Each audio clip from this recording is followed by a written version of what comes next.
check it out. What a weird setting on my MacBook. Just messing around trying to get this microphone to work. And then I had to focus on, hit this other button, and all of a sudden, boom, it's all focused on me. It's all about me. It's getting... It's early, it's pitch black out there, and it is raining. Like biblical times raining. Really raining. Now, what am I getting to here? Yeah, it kind of makes you feel for the people on the coast of the U.S., southern coast, southeast coast. Nasty. Anyway, what do we got? I got a lot of emails. I got a lot of people that really need to be heard. Which also potentially brings new knowledge for us, right? Checking my inbox this morning. I actually had somebody sent me a video clip. I won't show it on here because it's just too fuzzy. But this is a quick note, a very important note for anybody in Western Canada, anybody, anywhere actually, especially here in British Columbia, Alberta. Had somebody emailed me in a video they took off their back porch in Grand Prairie, Alberta, of a wild hog ripping down the road. And that is bad. It's very bad. If any of you in Western Canada are here and you know of any wild hogs, wild boar, anywhere near you, you see them, kill them. Kill them as fast as you can. Every single one of them. Run them over if you have to. Do whatever it takes. Kill them. Man, I don't know how many wild hogs I've killed in the southern U.S. with friends, but if you are not familiar with it, it is unbelievable how fast they reproduce. And I know all my friends here in the south, you're all agreeing, and you're probably going to say something in the comment section. I believe that one piglet's sexually mature is 6 months, and I know they have 2 litters, maybe more, a year each, a dozen plus little piglets, and it's nonstop. And they say to keep a population level, like an existing herd population level, not increasing or decreasing, you have to kill 75% of the living hogs. So, it's like a virus. It's no different than it's just another form of a virus. They're invasive. They kill anything and everything that's laying on the ground. Fawn, baby deer in the springtime, chicks, eggs, turkey eggs, any eggs, anything. And they don't graze all the greenery. They uproot it and annihilate it. Some of the farm fields I've seen, the damage they've done overnight, just in one night in one farm field, would take like a crew of,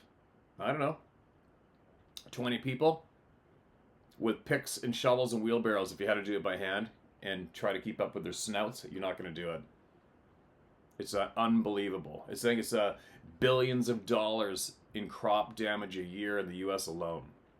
So, I remember years ago I heard a rumor on a hunting forum in British Columbia here that somebody in Saskatchewan, Alberta, saw some wild boar running around, and my alarm went off. I'm like, oh my God, no. You gotta get them. You have to get them. We've done everything to them. We stuck arrows in them, shot them, blown them up, wolf snared them, shot them from helicopters. My friends would put down 200 pounds of corn in a field with a text cell phone beside it. And we would be sitting there at the house, and then pa-ting, text goes off on your phone. Hogs are there. We don't pile in the truck, rip down there, jump in the electric buggy with night vision and thermal scopes and the rifles, sneak in there and shoot them. And then another herd would be there the very next night, and the very next night, and the very next night. It was amazing to me. I'm like, where are they coming from? This is absolutely ridiculous.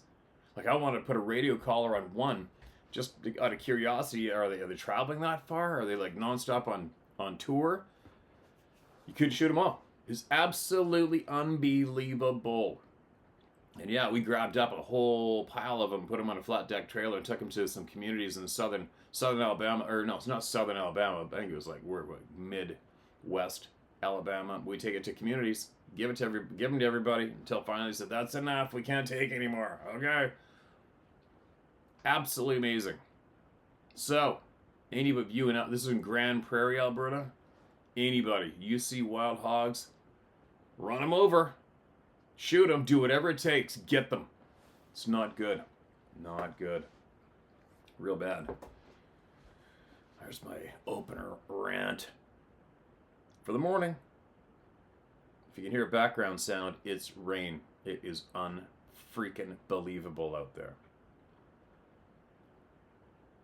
Now, who do we got? This email is titled Bigfoot Experience. Hello, Steve. I'm sending this story without much apprehension because it is the truth. No doubt in my mind. I lived in a small town 50 miles south of Buffalo, New York, where there's a lot of hills and extremely woodsy. Buffalo. I think one time years ago, I went on tour, and I think I was in a bus. No, cab? Hey, whatever. I was leaving Buffalo. I could see Buffalo right there, and there was deer everywhere on the highway. I'll never forget that. Every time I hear Buffalo, I think all those deer I saw within view of the city. Sorry. The road that my folks lived on is seasonal road, and at the time, 1 to 3 houses. At one point, going down the road, it kind of bottlenecks, and it winds sharp. And it's a real deep ravine on the west side for about a half a mile down the road. Anyways, right before that part of the road, there was an old farmhouse that had collapsed. But the old wooden machine shed, probably 30 feet long and 15 feet wide, was still standing.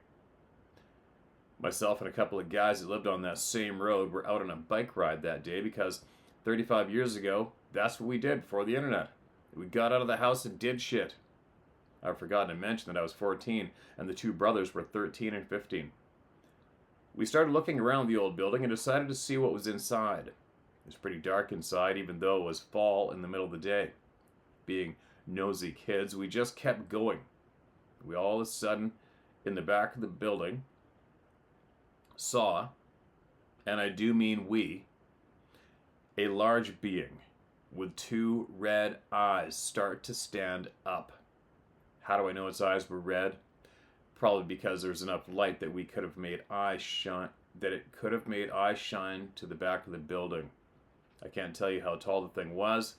It was wide and tall. That much I can tell you. I was scared shitless and ran out of the building with them 2 right behind me. I was running so fast that the chain of my bike jumped off the sprocket. We didn't speak of this for weeks. And when I did, and who was with me, I became a laughing stock. It wasn't until 30 years later that one of the brothers admitted to me what we saw that day happened. I really didn't give a shit because I did, and it wasn't until 2006 that I had another encounter. Not of the same magnitude, but an encounter. Thanks for giving me a forum to share my story.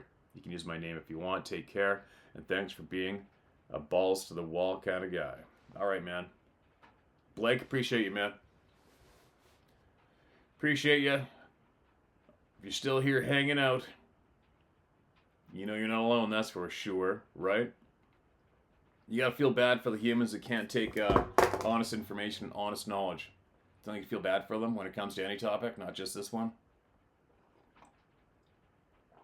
Imagine being that screwed up between the ears. When a good, honest person in your community looks you in the eyes with goosebumps on their arms, tells you truth that may help you, and you just laugh and shrug it off and walk away. That's pretty dumb, right? Pretty dumb. Pretty dumb. Holy, this is a book. I don't think I've read it. We're going to find out. Mark has read. This is titled The Wait. Man, I wasn't going to do this. I'm sure you get that a lot. You mentioned the small struggle in reading this stuff out loud when it's grammatically foobar. So I read this to myself a couple of times in case you share. I found solace in hearing so many stories similar to my own. And I turned the page. At least I thought I turned the page. The truth is, I was not at peace. The negative impact on my life, for no reasons, were immense. Within the last 2 years, if it weren't for a good wife, I don't know what shape I'd be in. Dude, I turned into a hard boozer for a stint while trying to get my head straight after one particular incident. That's not me, and I've since kicked it. Good for you, man. I don't know how to keep this short, so I'm not going to try. It's very hard to shorten it up. I used to think your videos were to, quote, get this shit out there about these effers, end quote.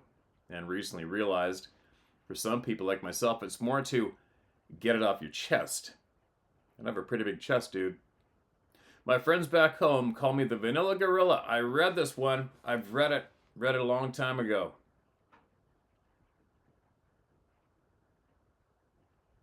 You know what?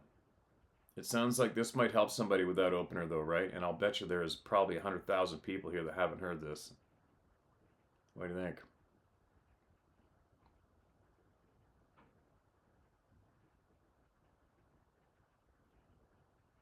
I lost it. I'm going to keep going. My friends back home call me the Vanilla Gorilla at 5'10 and 315. I'm not scared of shit, man. I'm not trying to sound cocky, but I spent my whole life getting bigger, faster, and stronger in the woods. I grew up rolling boulders down the mountain with friends just to test ourselves. My size and strength will come into play later. I was a registered strongman competitor in PA, and I will send you the pics of my registration in camp. History for fun. I was raised where the southern tier region of New York State meets the northern tier region of PA. This is good country, brother. Rich forests and beautiful mountains that you'd probably call hills considering where you live. But there's a wonderfully large amount of un-F territory here with sparsely populated areas. People here have hundreds or thousands of acres, and some of it gets rough. We're rough. We ran the mountains for deer and took turkey on the river flats, beautiful waterfalls right next to the dinky trailer I lived in at the base of the mountain. Our high school football rivals would only graduate around 60 kids a year on average. Up until a year and a half ago, I spent more time in the woods alone at night than anyone I know personally. I know PA and what's in it.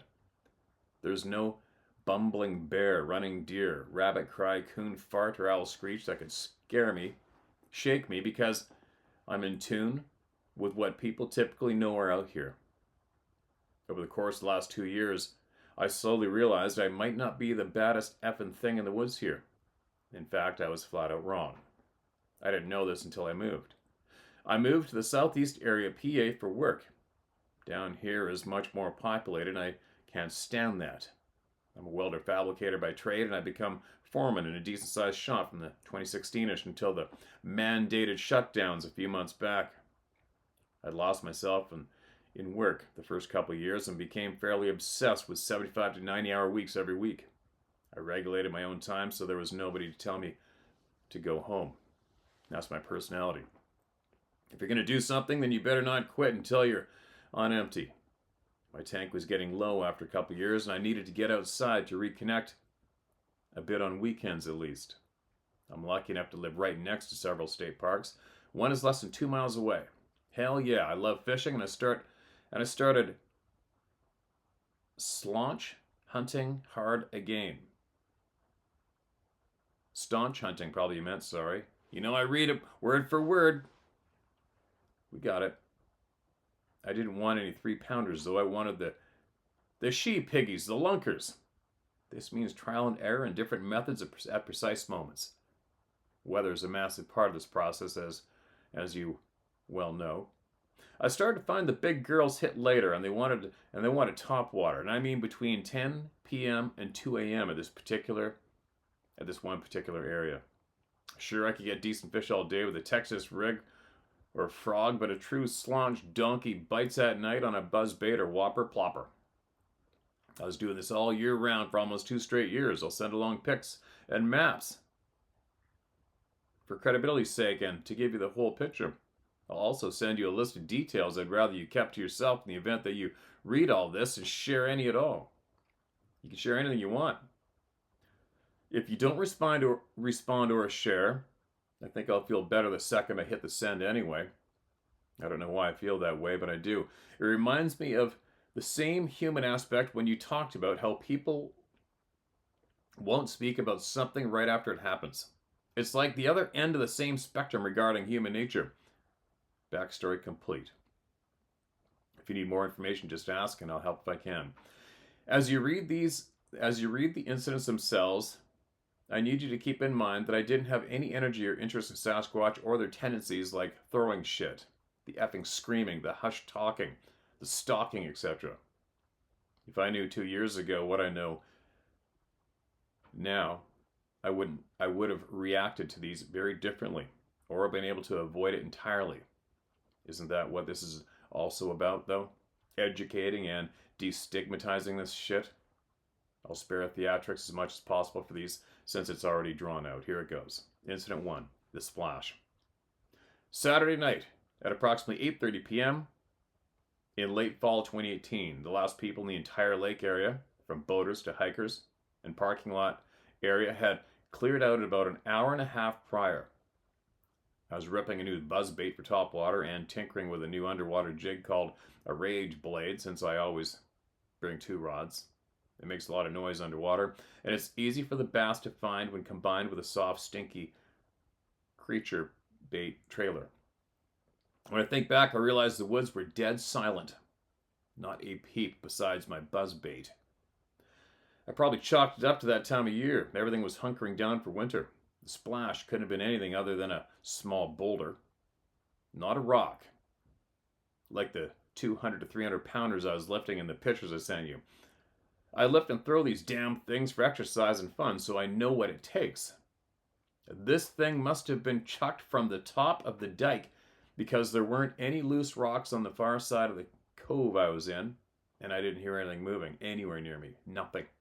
That means it was walked over to that point or launched from 50 yards or more, and nothing can do that, right? You need a goddamn trebuchet. Trebuchet. Never heard that word, sorry. I know full well that even a deer can sound like a hippo when it hops through the water in the dark. I've heard it many times when they get spooked and dart across a stream. The area the splash came from was also one of the deepest areas of the lake, with a steep drop-off. And splash isn't even the word. You could hear the deep water wave sound that only comes from a massive disruption of the water surface by something far denser than water or tree limbs. We've all heard a big rock fall in the water, and the satisfying bellow it makes between the time the rock hits the surface of the water and, for a split second, pushes the surface down below the surface plane.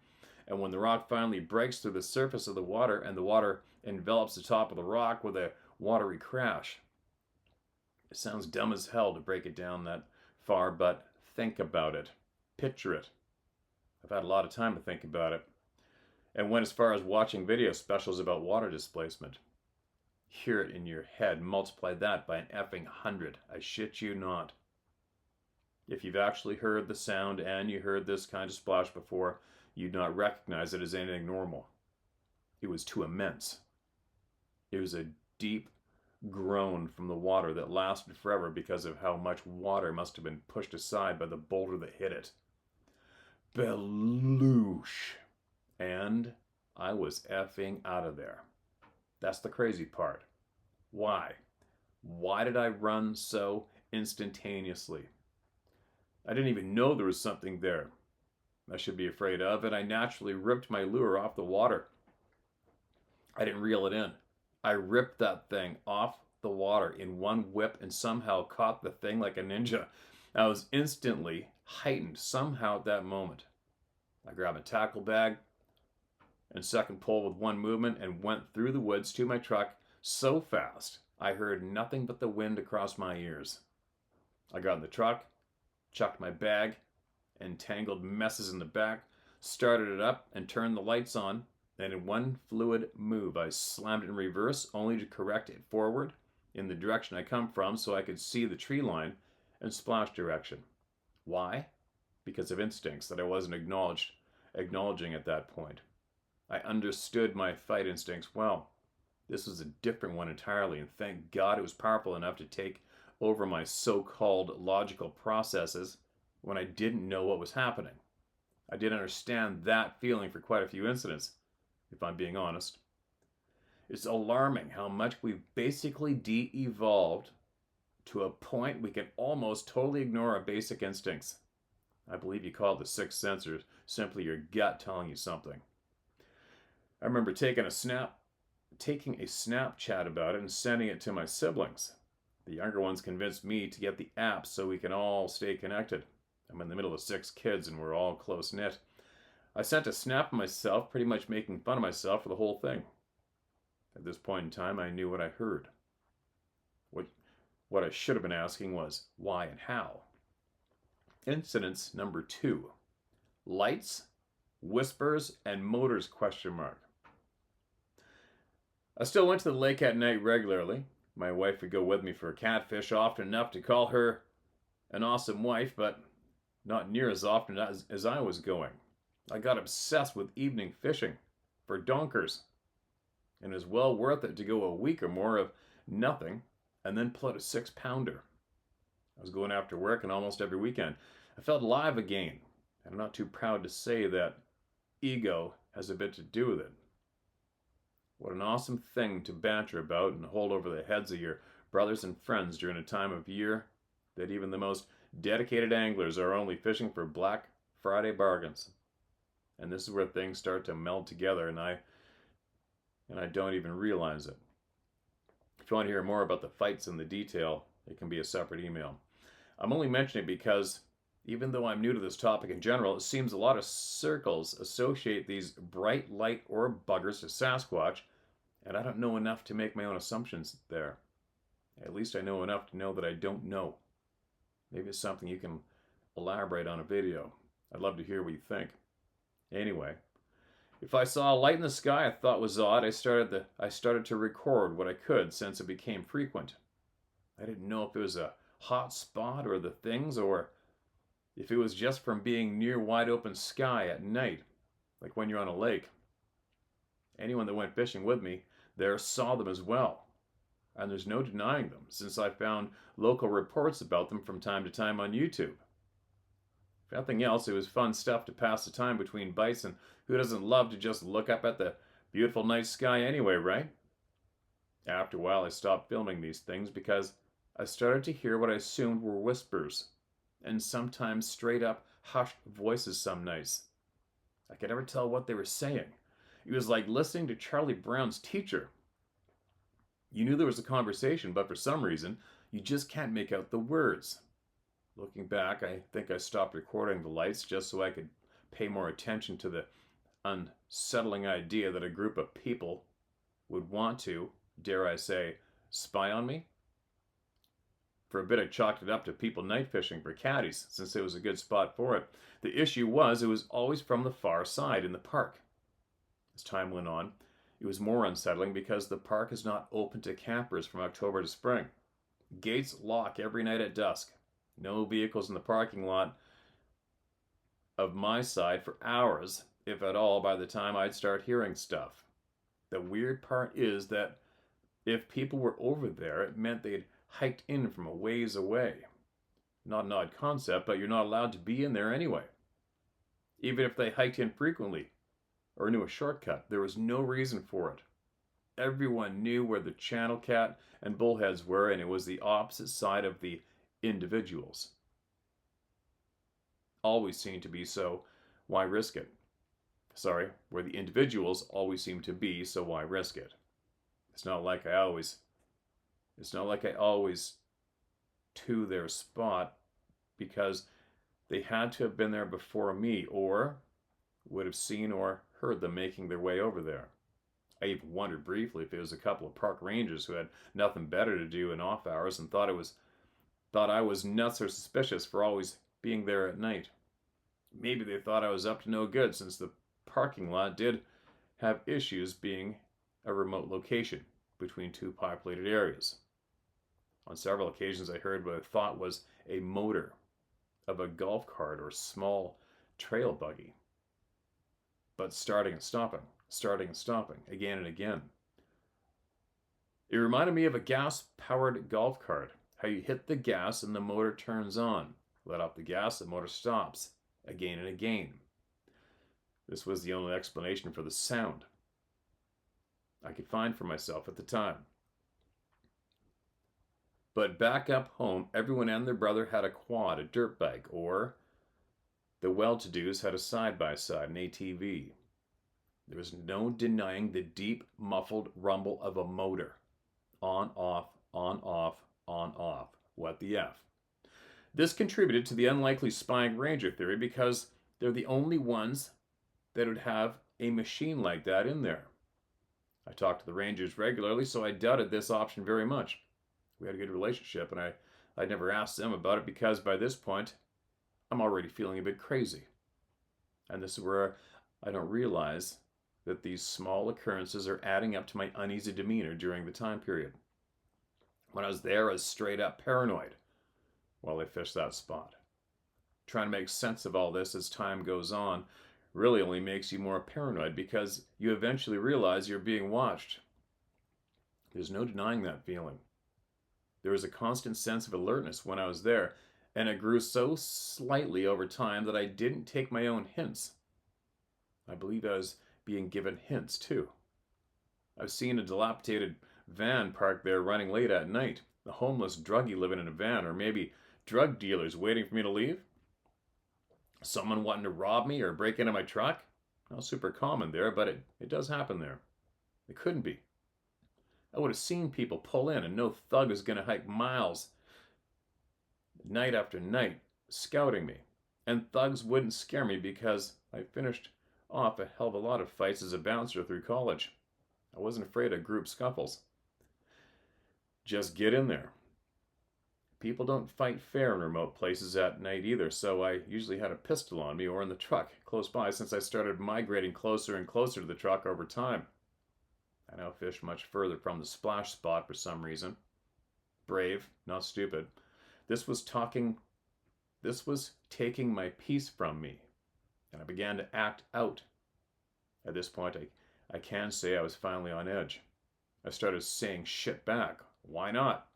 Worst case is someone asked me what the F my problem was, and I apologize for the misunderstanding and move on. I effing wish that happened with all my heart. The voices just stopped the first time I shouted.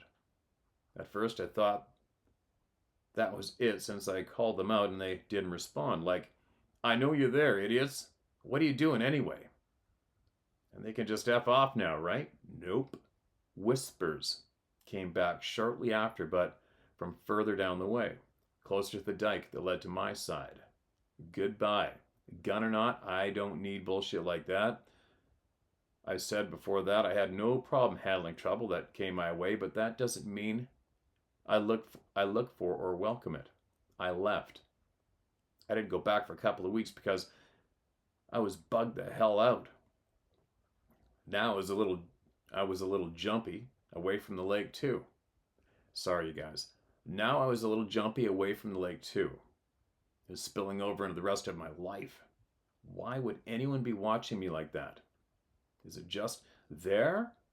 Or am I always followed? And what the hell for? I'm a different kind for sure, but I'm not quite that interesting. Was this something I filmed? I deleted every goddamn video I took at that lake that wasn't a fish or a friend. I deleted video of lights and anything I thought was weird, and I have no idea why. I was still going back to the lights as a factor because it seemed at the time the only weird thing going on there. So that's gotta be it, right? If I filmed some top secret drones, I don't want to put it out there, you know? Don't out your own people. That's the stuff that covers our own asses. This is how bugged out I got after a little while. I was done with that place. I didn't go there for the better part of a month, maybe longer than a month. I thought about the experiences constantly. But there's a shift of odd weather the winter before this last one, when the worst of this was going on. This weather was a rare chance to have some spring during the winter. I was walking past that $400 medium action rod and bait caster rig in the garage every day, and it was too much for me. It was enough to cloud the issue. It's easy to tell yourself it's not a big deal, and you can handle it after some time. I couldn't stay away. There was a warm front hitting, and conditions may be looking good for a small window. I heard the weather was going to turn back to total shit with freezing rain in a day or so, and the temp would drop back down. It sounded to me like there'd be bass conditions for that small window. Incident number 3. Help me, please. Help me, please. The screaming. I went back to the lake. By this time, I figured I'd play as safe as possible. I parked close to where I was fishing. I stayed close to the truck while I fished. I had a sidearm, hot coffee, headlamp, flashlight, lantern, and I stayed far from the tree line. I was practically fishing from the effing parking lot. I set up a catfish rig to throw in while I hit the top water where I thought it would be best.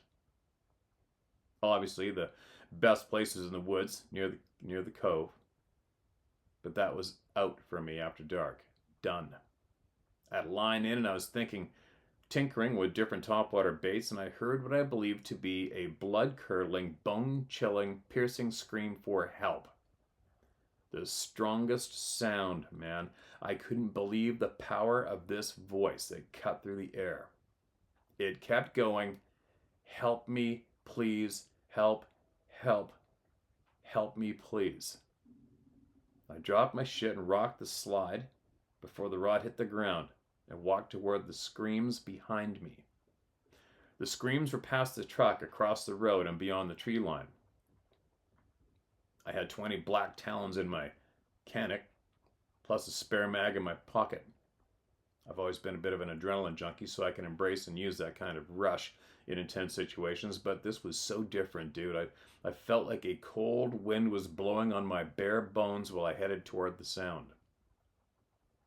At first, I instantly felt like I had to save someone's life. I had to save a woman.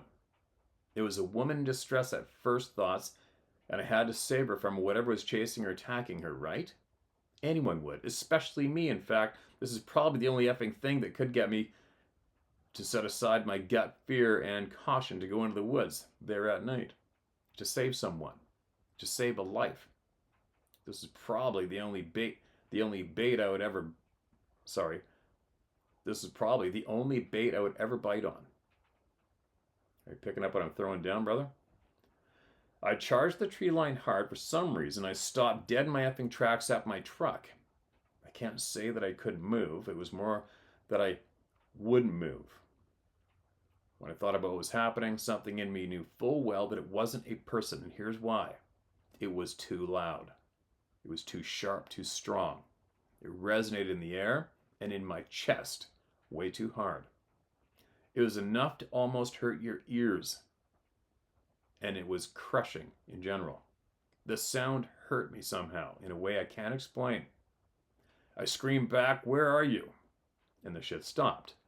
I started the truck, put the lights on the tree line, and got out of the truck to have a listen. Nothing. You couldn't drive a pin up my ass with a 10-pound sledgehammer at this moment. I called the local cops, but they were closed. And I didn't call the state cops because at that point I knew it was an effing bunk call. There's no cry for help. It was a bait call. It was a turkey call, or like using a rabbit box call to call in a coyote. This time, though, I wasn't the one waiting in the dark for something to come and take the bait. I got in the truck, went home, pegged my fishing shit on the corner, and hugged my wife. It wasn't worth the terror anymore. Looking back, I'm so glad I left from what I've looked into recently tells me that my 9mm wouldn't have helped much. Even if I had 40 total rounds in my 2 mags, I don't know if I could overcome what I believe was there. I only go during the day, when the parks are open during the spring and summer, and I carry a .357 Magnum with flat-nose bullets. Oh yeah, remember the motor sounds? I forgot about those because I've dragged this on. But our brain is a weird thing. Sometimes it just finds the closest plausible match for what information it's given to process, right? it makes sense of things with the knowledge you have up to that point. And that wasn't a motor, man. It was this thing, this being. It was either closer than I wanted to think about, and that was its regular breathing, or the MF was periodically snarling at me. I've just now begun to act like myself again, and I've kind of tried to bring the topic up with some friends and family, but I can't follow through with it. They do not seem like they will understand. My wife knows it's all real, and I don't hide shit from her, and she knows me well. She loves me because she knows she's always safe with me no matter what, and she's never seen me speak like that. I'm that much more protective when we're in the woods now, and we have some strict rules we stick to in the woods. Processes. Things we don't do alone anymore. She had no doubts, and she was there for me 100%. I spared details with her so she isn't afraid, as best I can. I want her to be cautious, not scared, and she's a smart woman. I need to keep getting back to who I am. I'm going to hit send. Despite my age, I'm not great with technology, so I'll send the pic separately tomorrow, since I can't send it with massive attachments. I've been tiptoeing around it all week. Bracket. I can't stop the chills I have right now. I started typing this 4 days ago. I almost shit a brick when I heard yesterday's account of the rock throwing. I had a feeling like I should just delete all this and move on. I had the splash incident typed for 2 days before the Jeremiah guy had damn near the same effing story of his experience. I'll send stuff later. I guess you can share everything but my name. There wasn't anything super specific. Excuse me. I don't know about sharing the pictures I send you. I'm sending them to you so you have the whole picture and zero doubts. Okay, man, gotcha. Yeah, I read that a long time ago, and I don't mind reading that again. I wasn't the smoothest reader this morning yet, but that's going to help somebody. Guaranteed that's going to help somebody, right? That man covered everything. What it did to him, how it's troubled him. He also shared about having to get the courage just to email it. Took days to type it. Apprehensive about hitting send. And I believe it helped him. Valuable on this channel. Right? Whether you heard it or not, I don't give a shit. That's a valuable email for somebody out there.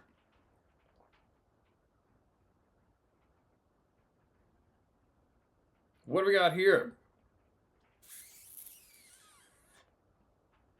All right. This is recent. Cap locks. Caps lock. Please share all. There's a title of this email. Please share this link.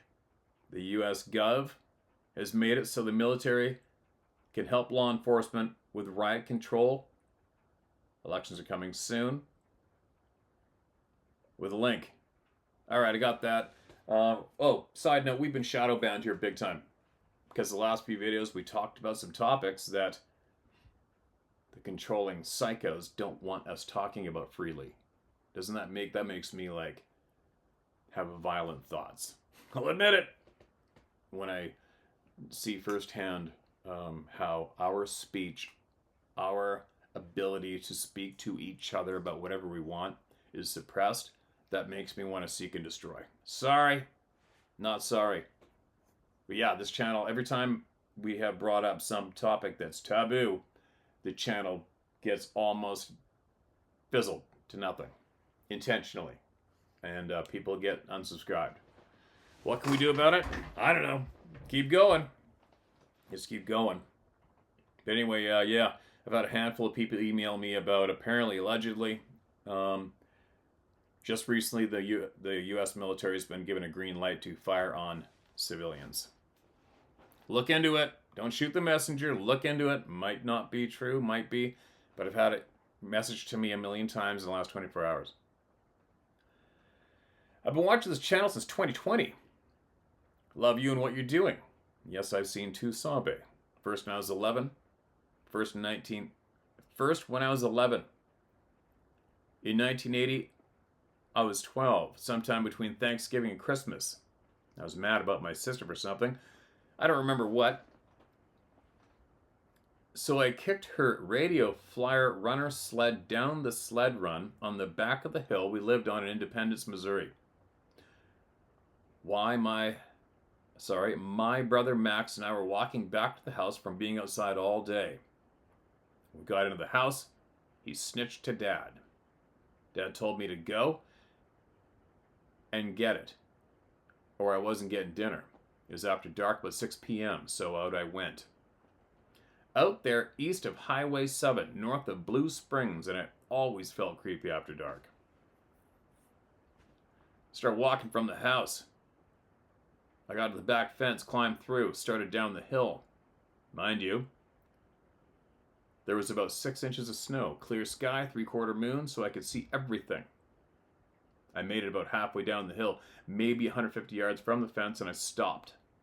I had a feeling there was something down at the bottom of the hill. About another 150 to 175 yards.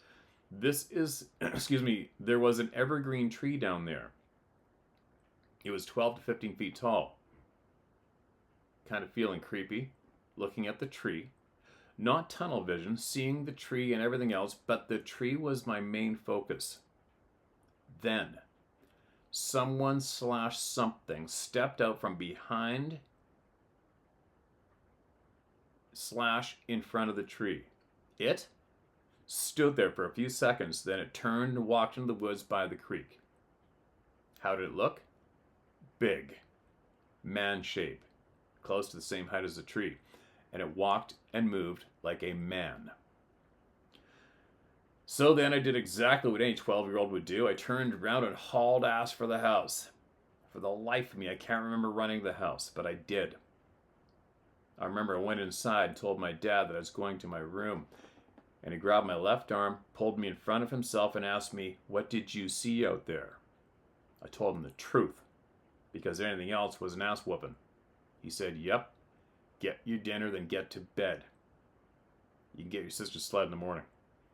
The next morning I went down there and found the sled, and it was like there was something terrifying close by. So I grabbed the sled and hauled ass back up the hill. No, I didn't look for tracks or anything else. I just got this sled and got the F back to the house. Fast forward 20 years. My dad and I are talking, and I asked him about that night. Why did you let me get dinner and not whoop me?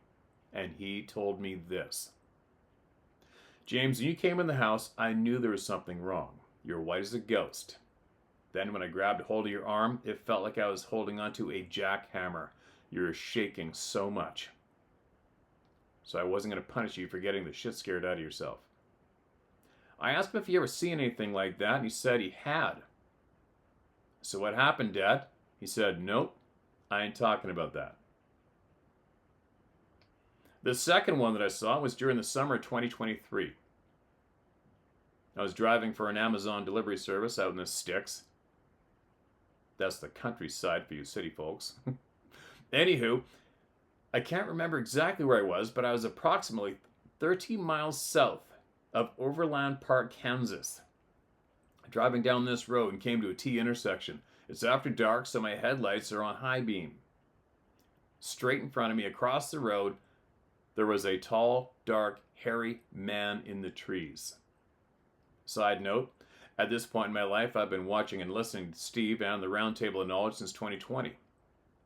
Also, I've been a Bigfoot believer for 35 of my 56 years. My dad always told me not to trust the government. He was ex-Air Force lieutenant stationed at Skunk Works in Texas during the Korean War. Back to the hairy man on the tree. Him and I had a short back and forth in my head. I was trying to get my deliveries done, so as I was driving away, I said in my head, "Hello there, I see you." Him, "No you don't." Me, "Yes I did, plain as day." Him, "No, there's nothing here." Me, "Yes I did see you, but you have..." Me, "Yes, I did see you, but you have it your way. And have a great night. I have deliveries to make." I kept going. it was a couple of miles to my next destination. And that's all I got. I wasn't freaked out at all. It was just another day in the life of James.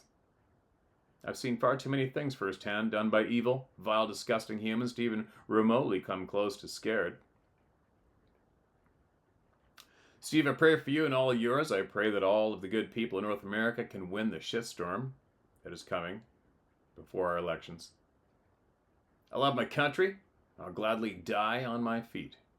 Stay safe, everyone. God bless. Sincerely, James Stein of Overland Park, Kansas. P.S. I've heard a few things about Hurricane Helen. She was manufactured. She was steered in a specific area. There are extra large deposits of computer grade crystals in that area. There are extra large deposits of lithium in that area. If everything is destroyed and the people can't rebuild, the government and corporations can easily go in and get the land cheaply. There's a shitstorm coming. Please wake the F up.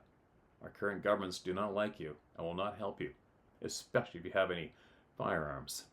They want full control of everything and everyone. No F's given, James. Appreciate it, James. Too bad your dad didn't share, huh? And then your last, I don't know anything about, there's a lot of people who are talking about manufactured weather. Do I think that's legit? Probably at this stage of the game. I have myself personally, I haven't thrown much energy into that topic. I got enough on my plate right now, right? Sound the alarm about the alarms that I've sounded here. I agree there's definitely a possible shitstorm coming. We've basically been in a gradually escalating shitstorm anyway for the past few years. There's no denying that one. People always say, oh, the world's going to change. There's a big change coming. It's been steadily in progress for a while. Is it going to come to a head? It has to. It has to. What's been going on with our communities, it's almost like an experiment. How far we can be pushed before we all start snapping. Right? Anyway. I better get my button gear. We got to drive for a couple hours in this absolute torrential downpour. And all these mule deer, these 3 big racks for all you hunters out there. I'm going to drop them off my friend's place. He's going to mount them. I'm going to get them all shoulder mounted. Great memories, these bucks. If I ever do put something on the walls, just because I took the time to save as much of the animals I could, including the skin, and skinned it off in case I wanted to get them out or somebody else did. But I only get things mounted and put on the wall just because of the memory. Out in the cave, the main man cave out here, I will gaze at a lot of things that I've saved over the years, and every single item I've saved and I look at, it takes me back to that day, that moment, and there's so many awesome frickin' memories. And I'll sit there. Sarah's caught me a few times. She'll come into the shop and look at me, and I won't realize she's there, and I'm just staring at something. She's like, remembering again? I'm like, oh, what? Oh, yeah, totally. Totally. You sit there, you glance at it, and you remember everything. The sights, the smells, who you're with, the excitement, the ups, the downs, the sweat, the pain. Yeah. So anyways, I'm getting these 3 behind me, taking them all in there today and doing a bunch of other stuff. I'm babbling, aren't I? All right. The sun's starting to come out. It's time to get my ass in gear. Do the right thing. Every day, try to do the right thing. Help each other. Speak openly, speak freely. And stand up to tyranny, right? Or not. I'll be back tomorrow.